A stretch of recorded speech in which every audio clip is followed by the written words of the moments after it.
दोस्तों, chief justice Gavai साहब पर हमला हुआ, उसके बाद सबसे ज़्यादा नौटंकी, सबसे ज़्यादा नाटक, सबसे ज़्यादा हंगामा करने की कोशिश आम आदमी पार्टी के नेताओं ने की कि जो हमला करने की कोशिश की, जो वकील साहब हैं उनके घर के बाहर डेरा जमाया, घर को घेरा, मतलब हर तरह की नौटंकी। बाबा साहब आम्बेडकर के तस्वीर के साथ भी नौटंकी करने की कोशिश की।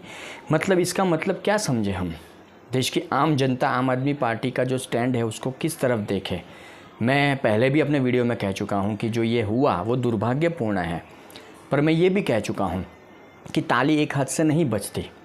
हमें वकील साहब जिन्होंने हमला करने की कोशिश की, जूता फेंकने की कोशिश की, उनकी क्या विचारधारा थी, उनकी क्या सोच थी, उन्होंने ये क्यों किया, वो भी जानना ज़रूरी है। उनकी सफाई सामने आ चुकी है कि उन्होंने इस तरह का हरकत क्यों किया, इस तरह की हरकत माफ़ कीजिएगा क्यों की, कि भगवान विष्णु का एक कहानी है, एक PIL की कहानी है कि भगवान विष्णु का अपमान हुआ, एक सनातनी का अपमान हुआ, सनातन का मजाक बनाया गया चीफ जस्टिस के द्वारा, गवई साहब के द्वारा।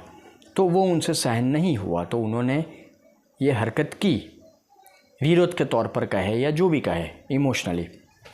तो मतलब आम आदमी पार्टी का स्टैंड क्या है ये जानना भी ज़रूरी है।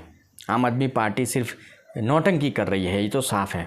विरोध के नाम पर बाबा साहब आम्बेडकर को हाथ में लेकर, उनकी तस्वीर हाथ में लेकर ये नौटंकी कर रहे हैं।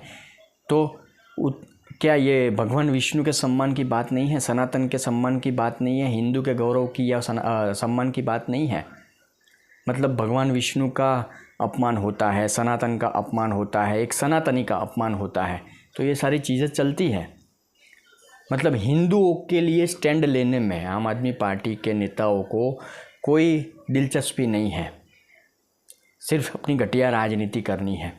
तो अब हमें भी देखना है, सोचना है कि हमारे आंगन में अगर कोई आम आदमी पार्टी का नेता आता है, हम हिंदू हैं, हमारे आंगन में आता है वोट मांगने के लिए, कोई भी स्टेट हो, कोई भी शहर हो, तो हमें उसको किस तरह से उनकी औकात दिखानी है कि भाई हम हिंदू हैं, हम सनातनी हैं, हम हमारे भगवान का अपमान सहन नहीं करते, हम उसका स्टैंड लेते हैं, तुम क्यों नहीं लेते?